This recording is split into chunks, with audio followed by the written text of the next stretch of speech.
I'm on a quest surviving hardcore Minecraft as I transition this world into my forever world. So far I have survived an impressive 83 days. That's impressive, right?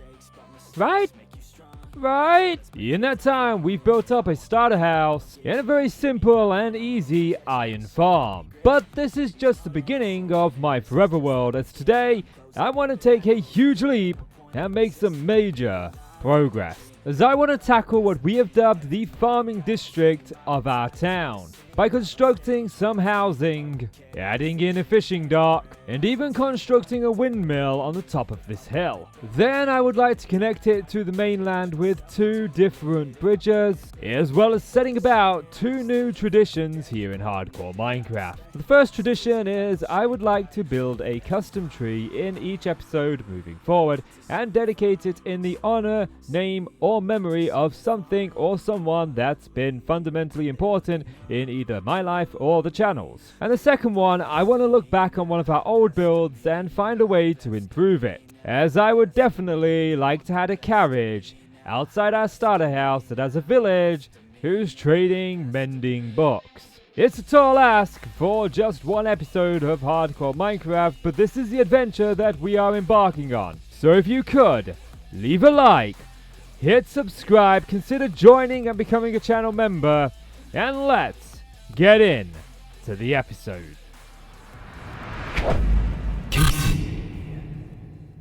Starting out today, I don't want to tackle any of those jobs that I just mentioned, because if we take a look at our enchants, you can see that we've got a Fortune 3 enchant waiting for us on a pick. I cycled through a lot of different enchants to try and get that one, and I'm more than happy to strip the enchants off of one of our diamond picks, hoping that we get the efficiency or unbreaking back on it. I first started off by gaining some levels, breeding up the cows, where 2 stacks of wheat managed to get me up to level 21. I then descended downward, where I discovered skeletons had taken up residence in the zombie spawner. So after about 20 minutes, I would finally hit level 30. And I chose to do it by killing these zombies for a very specific reason. We're building the farming district, so I needed carrots and potatoes. Now I just gotta hope that there ain't any nasties waiting for me up here. I did try and sleep as often as I could down there, but it wasn't always possible. So I stripped the enchants off of our first diamond pick, and was saddened to learn that it was actually only going to be Fortune 2. And so it was time to start enchanting books until I could get back to Fortune 3. At which point it decided to offer me Silk Touch, and that was another one that I really couldn't turn down. So once again I set about getting to level 30, which was quite easy. And got myself Silk Touch, which came with Efficiency 4 and Unbreaking 3. Awesome! In looking through the enchants, it seems like our sword can get looting 3, so that's a must. But I'd already bred up the cows, and I had slayed zombies until I couldn't slay zombies anymore, so I thought I would just go and do a spot of mining instead. I wanted to, at the very least, pick up all of the diamonds that we've currently got lingering around our mines, as I had left veins of this everywhere in my mines. In total, I had 21 diamond ore that I could then break down with the fortune pick. Once I'd picked up all my diamonds, it was time to start the resource grind. Starting with the birch wood, then gathering a bit of oak, and of course I couldn't forget about spruce. Of course it isn't my hardcore world unless it rains at least once, but thankfully there was a bellow of thunder, so I can just skip it. I did manage to hit level 30, so I finally got myself the looting sword that had bait of arthropods on it. With that disappointment, I returned to resource grinding. Starting out with some cobblestone, then it was on to stone, gravel, dirt, andesite, granite, and diorite. Next, it was time to head deeper down into the mines, as I needed both cobbled deep slate and some tuff. And in collecting all those resources, I did find myself 11 more diamonds. And with enough resources gathered, it meant that I could finally start placing blocks down and building up that village. Starting out, I laid the foundations for a diagonal styled house, and then I really wanted to add in a diagonal house. Once I had the shape done, I could bring them up 4 block before transitioning into cobblestone for the ceiling. Now with these builds, I wanted to break up the blockiness of Minecraft houses always being built straight, and that's why I chose to build on a diagonal. With the outline in place, you can see that these are going to be smaller buildings in comparison to the iron farm, which is exactly what I want. Then it was time to sing songs in the rain, as I used tough brick stairs along with regular tough brick blocks, which came together with this little roof. Then to bring a little bit of color into this build, I wanted to make the center of the roof out of spruce, before running a spine of tough brick down the center, and capping it off on top with the slabs so that it was spawn proof. Then it was time to pick a spot. I chose the backside, where we could come up with a couple of blocks of cobblestone, put down a campfire, and box it in. This way we had an actual chimney. Next, I wanted to break up the transition of cobblestone into deep slate, so I messed it up a little bit. It was then time to give the house a little bit of character by adding in a couple of windows. Now with this house being small, I wanted to ensure the windows reflected that. So I used a combination of putting the stairs back to back to create these like slit windows. Now one thing that I'm trying to do with my builds is to ensure they fit within the law, while also accepting that every build is not a Picasso. Which means while the new house itself is nothing compared to the iron farm and our starter house, it is the poor district of the farming area, and it still fits within that vibe. And sometimes accepting a build that fits the vibe and works is better than building the most amazing little house you've ever seen. And I say this not because I don't like this build. I do. I love it.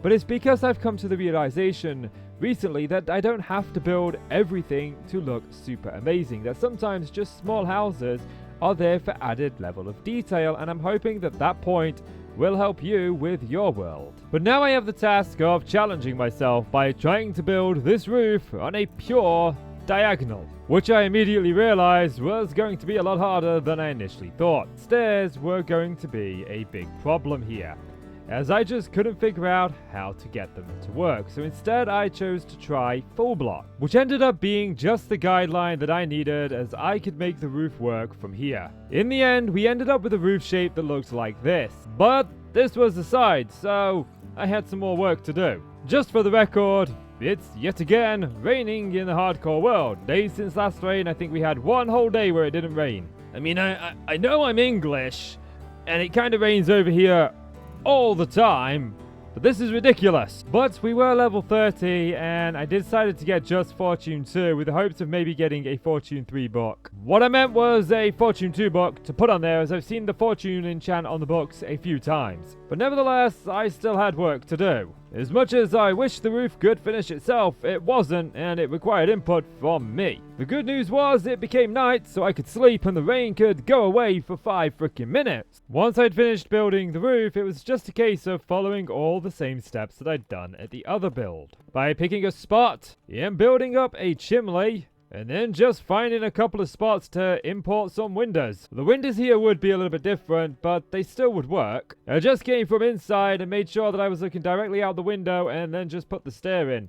I even decided that above the front door, a fence post would look nice. Now, the last thing that I wanted to do was to grab some deep slate tiles, and then on the very bottom, I just wanted to import them a little bit randomly. And as we head back to the main base, we can turn around now, and these two buildings just add a little bit of life to the area. And with the sun going down, it was time to sleep. And this was a special day, as we had finally hit day 100. Now with the two new houses completed, I wanted to take a road and link them up to the main road around the iron farm. Now we have a way of accessing our brand new build, and I decided it was time to just touch up the roof, as now it was finished I had a better idea of how I wanted it to be shaped, and that worked better. It was at this point I realized I had neglected the backside, so I added in a small window. And to really help the windows feel alive, I went around and added some spruce trapdoors behind each of them, which in my opinion, completed the build. Now that we had added 2 more farmhouses, it was time to move on to the next task. Now for the next part, I wanted to get started on that tradition I was talking about, as I want to add that tree that I was talking about right about here. But for this, I would need a resource that I didn't have just yet, which was leaves. If only there was a quick, efficient, and easy way to get them. With the leaves gathered, I just needed to shape the land. So in typical fashion, my world began to rain, but that didn't deter me. So I combined some oak logs and some spruce fences with the leaves that I gathered earlier. And there is the tree. There's just one thing left to do at this branch, and the final thing to do with this tree is to hang a sign from it. And this tree is gonna be named in honor of my 750 Ti. Now I felt this was fitting because the 750 Ti was the very first graphics card that I ever had. And if you go back and you watch some of the earlier series on this channel like Minecraft Survival and Stone Block, they were both recorded with the 750 Ti. This thing truly put out and was a phenomenal graphics card, but eventually it just couldn't keep up with the demand and I needed to upgrade. So this tree is in honor of the 750 Ti. I do like the tree from here. I deliberately kept it light on this side so that we could at least see one of the towers. I didn't want to completely hide it. And I also designed it as if that log had either fallen off or we had harvested it. But the next thing that I want to do is I want to kind of come in here where there's some light coming through. And I just want to put some flowers as if this is where the flowers are growing. And finally, adding in just some spots of grass where the light from the sun doesn't quite reach. With the tree completed, I just wanted to take a moment to ask you, if you've made it this far, if you could like and subscribe and support the channel. And if you want to learn how you too can build trees like this, I'll put a link in the description to a video where I show you how to build these trees in super simple steps. So thanks for sticking with me so far, and let's move on to the next task. For the next part, I wanted to turn my attention to where the sea inserts into our land, as I want to transition this place into a dock. So with this dock, I want it to curve around and feel very natural. I also wanted to try and break away somewhat from using traditional blocks. So instead of using spruce logs for the pillars, I chose to go with tuff. With the tuff pillars in place, I could now start to use spruce wood to shape it further. With that completed, we can start on the next stages, which includes using this chiseled tuff. Then we'll connect the inside ones using some dark oak fences. Then we'll fill in the space underneath with some spruce trapdoors. Naturally, it's the 4th rain this episode, I think. 4 times it's rained so far, but at least I could sleep and skip it. And because I want to be able to actually walk up here, I wanted cobblestone stairs. I felt they were a good contrast. Now looking at the harbor, I wanted to extend another dock out. Yeah, so I did. Now on top of each of these pillars, I would love to put an anvil, but I don't have enough iron for anvils for all of it, so I'm just gonna go with the side that faces the water. Now of course ships would need to see where to go, so I decided that on top of each anvil I was gonna place a lantern. And there we have it. The dock is finished. It's gonna look great when we get a ship in here, and a ship in over here, and I'm thinking like a couple of fishing vessels out there on the horizon.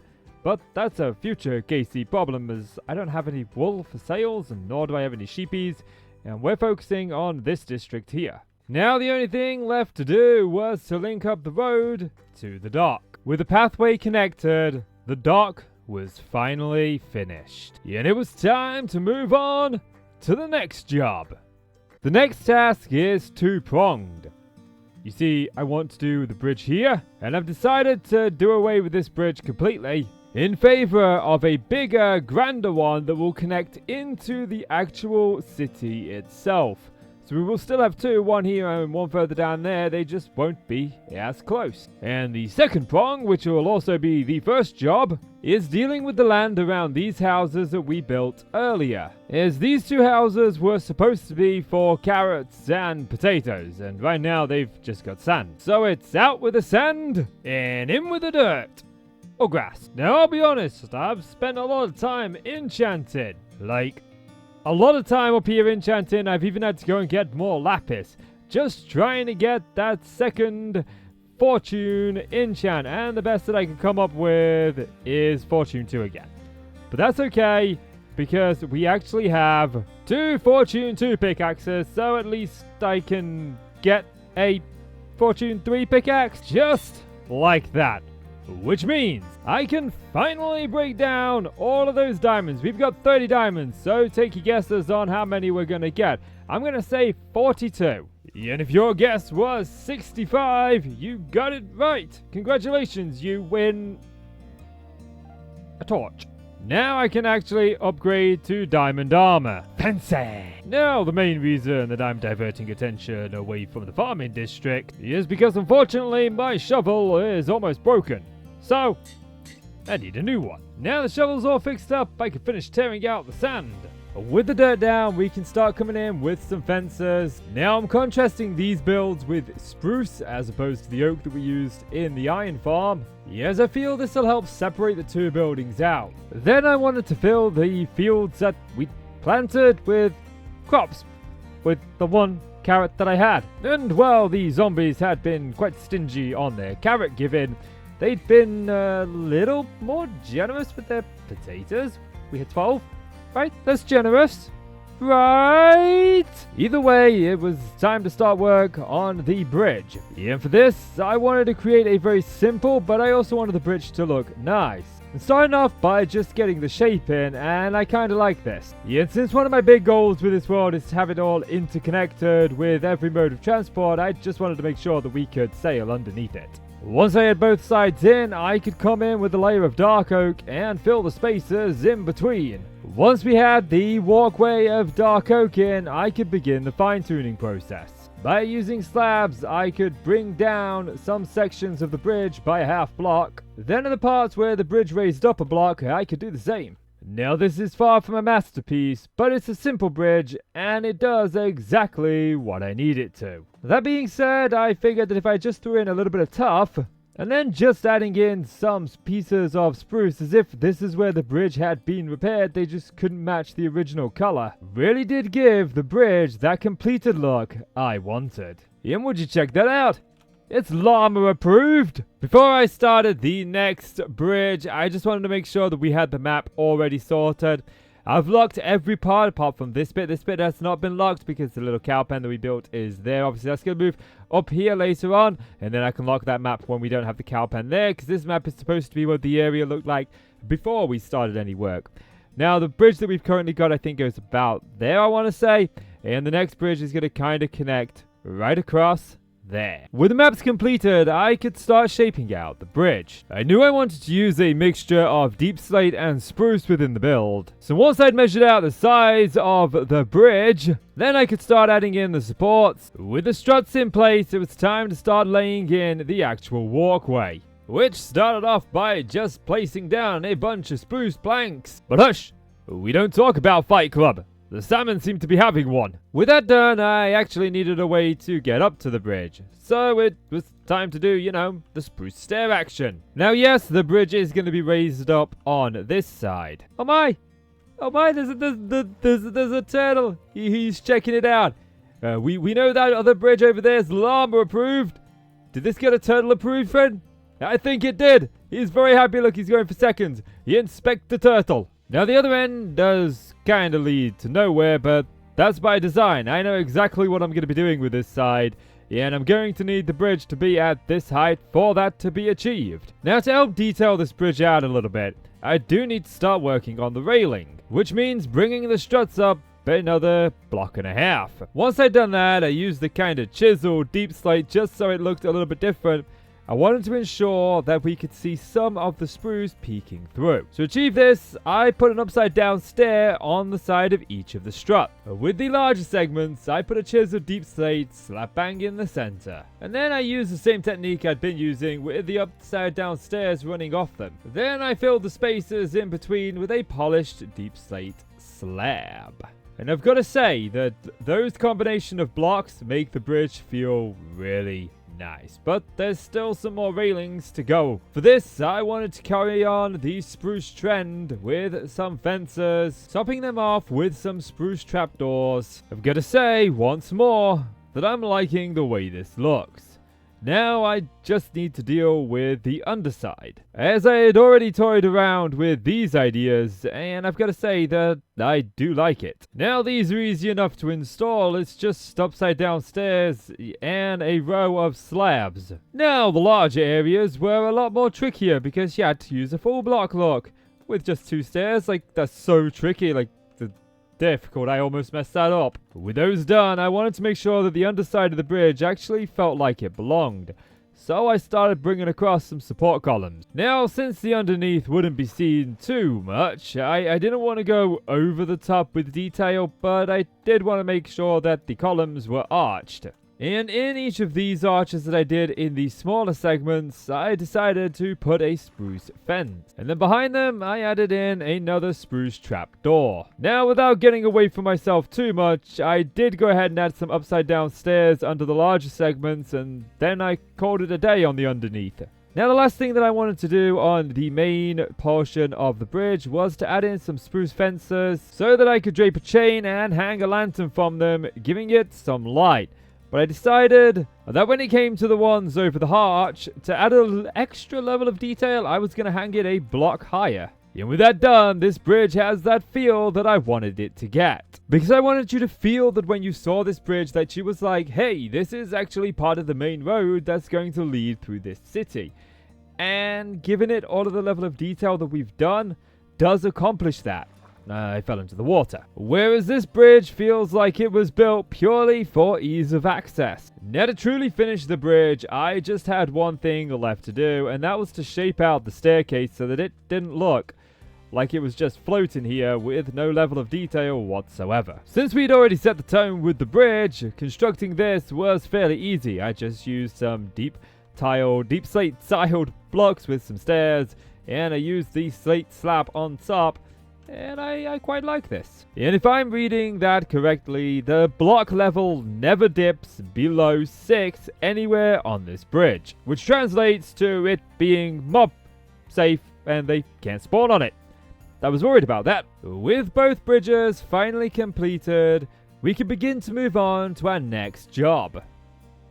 Now the next task is all about this location up here. You see, I want to put a windmill around this particular fence post right here, with the blade facing out this way so that we can see it from coming into this district. But as with many projects, we need to start elsewhere, because this blank canvas over here is supposed to have 2 more of those farmhouses we've built back there over here so that I can have a sheep pen and ultimately the cow pen. Also, I want to use a combination of birchwood and bone blocks to build up the windmill, and I don't have any bone blocks. Thankfully, this is the perfect seed, so I happen to know that just below this fence post is a skeleton spawner. You have to drop in some stuff back off home. I did enchant another sword. This time we got sharpness 4 and sweeping edge 3, which is insane.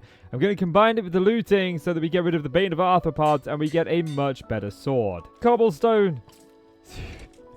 I fell down. Thankfully, they all fell out there. And I don't have my shield on me. They all just ran out there when I fell down. I scared them. Oh, jeez, please don't shoot me. And there's one more. There's more over there, look. But either way, I need to ensure that we're safe here, so I gotta be careful. One of those has a flame bow. There's the one with the flame bow. Well, he's somewhere out there. But I figured we'd check the chest. Smite 5, that's a pretty good one. Some of this stuff I threw in here, by the way. I was overloaded on the inventory. No bow. I was kind of hoping that we'd get a bow so I could shoot him, but alas, we do not have a bow. But at least he's here. I can just hit his little legsies, and I can finish torching up this area. Oh, wow. I found a geode. That's good. I ran out of torches, though, but I did get most of it torched up. I got all the bits near the farm torched up. So based on my calculations, this is where the floor of the stairway should be. We are about 4 blocks above the spawner. I need to transition that spawner into an actual farm. Now, for the farm itself, I need some resources I don't have. Well, actually, I just needed 2. Well, the first one was easy enough, just some kelp. Unfortunately, the second one, which was a single solitary block that I needed, would mean I would have to enter into the pits of the netherworld. With the obsidian gathered, I braved myself and I constructed the portal. I took a final look at my homeland and I lit the portal, traveling to the nether, fearing I would never see my homeland again. Okay, so this is a nether spawn. This is a safe nether spawn. Like, yeah, this is actually, this is a pretty good nether spawn. Like, it's nice and safe here. I like this. Yeah, we're just gonna come to this cave thing right here, and I'm gonna throw flint and steel and some obsidian in a chest back here That way, if anything happens to our portal, I've got enough to still get home. Okay, so all I need is 1 piece of soul sand. Well, something happened here. There's a bunch of fire. I did just see an enderman, and there was something with a gold sword down there. I think it was a hoblin. One of those things. Oh, look at that. Return to sender. First try. Got it. There's the ghast. Okay. Now all I need is that 1 piece of soul sand. That's not soul sand, that's netherrack. Ha! I found some! It would be in the most dangerous place possible though, wouldn't it? But you know, that's okay. I only need like 2 blocks. In fact, I don't even need 2. I just need 1. No, I didn't travel too far, so I should be able to remember my way back home. And now I went through the big scary pits of fire, past the big scary lava fall, in towards the big scary green trees, and back into the safe welcoming arms of the nether portal. We survived the nether! You ever get the feeling you breed the cows a little too much? A lot of cows have escaped. Like, I've bred 1,400 cows. Now that I've got all of the resources I need, I can start clearing out the room. I need to go 4 directions, or 4 blocks in every direction from the spawner. With the area dug out, I could start placing down the water buckets. With the water flowing, we have just ticked over to day 141, which is a very unique number in my life, as it seems to pop up absolutely everywhere I go. The next thing that I needed to do was to ensure that the skeletons would end up in the killing chamber. To do this, I would need a series of tunnels and holes. Once I'd got the channels in place, I just needed to plant kelp going all the way up to the surface. With all that accomplished, there was only one thing left to do. Get rid of the torch. Now all of the items ended up funneling through to here, but what we should see is white bony things like skeletons with bows and arrows in their hands. They should be dropping there momentarily. Oh, look at that. Right on cue. I cropped up to get some stuff from my storage, and a skeleton's gone and had me boat. Just look at him. He's like, this is my boat now. I'm chill. I like it here. You want your boat back? You're going to have to fight me for it. You can have it. You can have it. Enjoy it. There's 2 bridges I built for you. There's cheek on him. Absolute cheek. No, it was my boat. I built that boat to sail around my seas. I built that boat to check out my bridges. I built that boat and the skeletons got to die. My boat. My boat. My boat. My boat. My boat! I'm going to pretend that he doesn't exist. He's not in my boat. He's not in it. It's just a fantasy. Oh, he's gone. I wonder how that happened. Yeah, I think he just despawned, being serious. I just went down into the skeleton farm. Yeah, and I forgot wood. Now I went down there to do a little bit of decorating, yeah, and I forgot wood. But that also brings me to something that I wanted to talk about. I said in the intro to this video that I was going to put a carriage here with a mending villager in it. Yeah, and I'm still planning to do that, but I'm going to shuffle it back an episode. Yeah, and I'll tell you why. And it has to do with the progression of the world, because ultimately we are going to need like a villager breeder, a villager trading hall, and I kind of had the generic idea that I was going to do this big building that was just going to have all of the villages in it, but I didn't like that, and I had no idea on exactly what I wanted to do. But as I was debating both of these bridges, a light went off in my head, because I'm thinking like a row of houses up here that look very city-like, so they're all very close together, if not joined together. In each one of those houses will be somewhat a shop. Maybe we have a little university, maybe we have a baker. And we could put the villager associated with that profession. We could put a few of those in those buildings. But that's a next episode thing. We'll get into villages then. And the carriage fit. Now, we need to return to the farming district. So I've got plans for how I want this farm to look when it's fully designed. But for right now, I just need to get it operational. So I am going to make the part of the farm that I'm actually using look nice. First, by focusing on the killing chamber, which gave me a chance to actually grind out some of the bones. So we've kind of got the killing altar. They could just fall here, and for the most part, they are a one-shot. Some of them have armor and take 2. And downstairs, I wanted to ensure that I didn't have to keep picking up everything myself, so we get like a chain of hoppers coming down here. They all filter into this chest. We got 4 chests for storage, but it's designed in a way where we can go the whole way around the room with adding more storage. And I'm actually going to leave the chests, and the hoppers to do just that down here for future reference. And now while I am eager to finish off down there, I know that I don't have all the resources that I want to be able to bring my vision to life. So, it's time to move on. For the windmill, I'm going to need wool so it can get all soaking wet in the rain. It's actually been really good on the rain. It's only rained like 2 minutes before bed for the past 4 nights, but I guess we got unlucky. So the main road is going to kind of come around here and then link up to the village. So I'm thinking like maybe we have a house going here. And for this, I'm going to be using a very similar design to what we've used over there for the other two, as I want them to fit aesthetically with this, but I want to just switch up the block palette slightly. So I opted to use tuff within the walls and deep slate within the roof. There's the first house. This one will probably be the sheep shepherd. Now I wanted to keep these houses along the main road, so I built it pretty much right next to the village. Yeah, and there's the second house, chimney in hand. I am thinking of, taking out one of the chimneys so it's not smoking as if they haven't got their fire going on inside. But we'll see. But this one is another pretty much diagonal house, almost entirely diagonal. It's not as diagonal as the last one over there, but I got these square windows in here. And I'm not sure what I like, but these stairs here to make sure that this is a wall. I guess we'll see. But these are supposed to house animals, so I'm going to need some pens. And I was going to go with stone for the fences, but because we've got the building itself made out of stone, I figured we'd use wood. Now that we've got the perimeters in place, it's a case of out with the sand and in with the dirt and grass. With the pens completed, I just needed to get some residents for the fields. Would you like to be my new residents? You would? Awesome. There's the sheepies with their lovely babbies. And there we have our 2 little cows.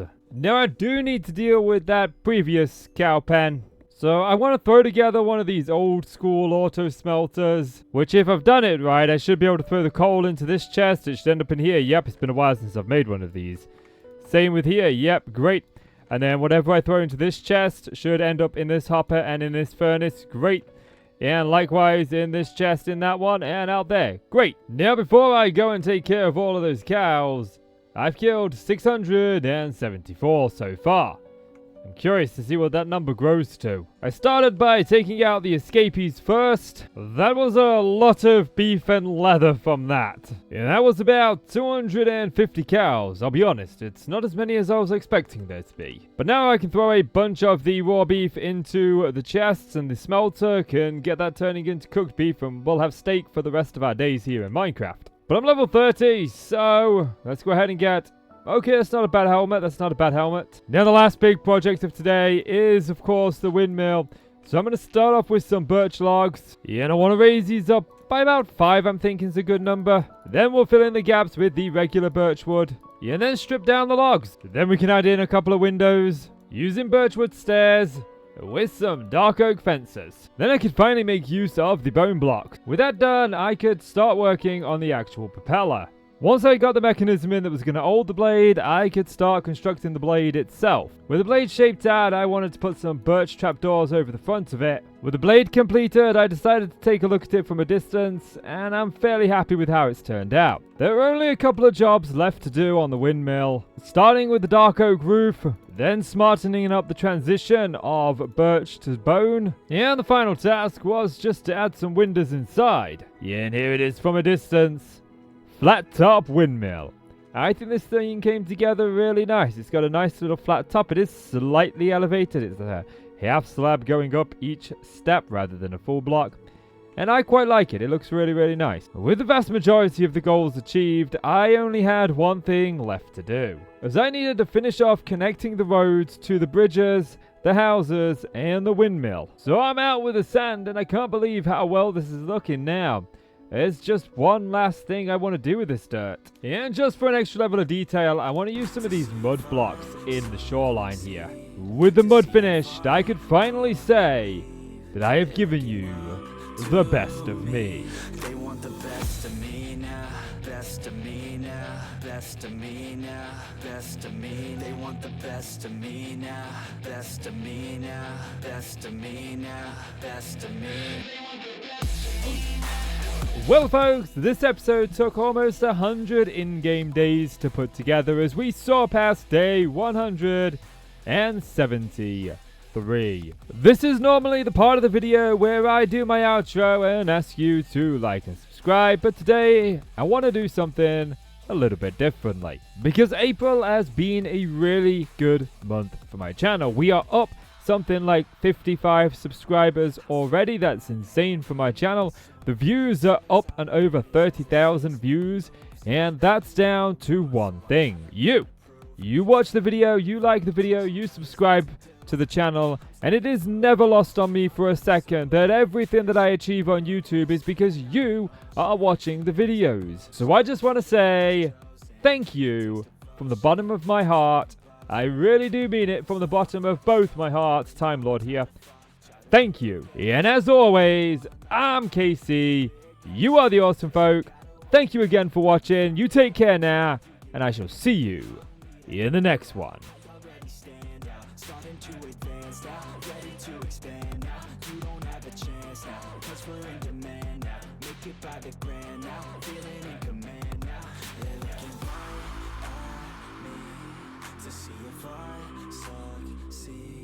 To see if I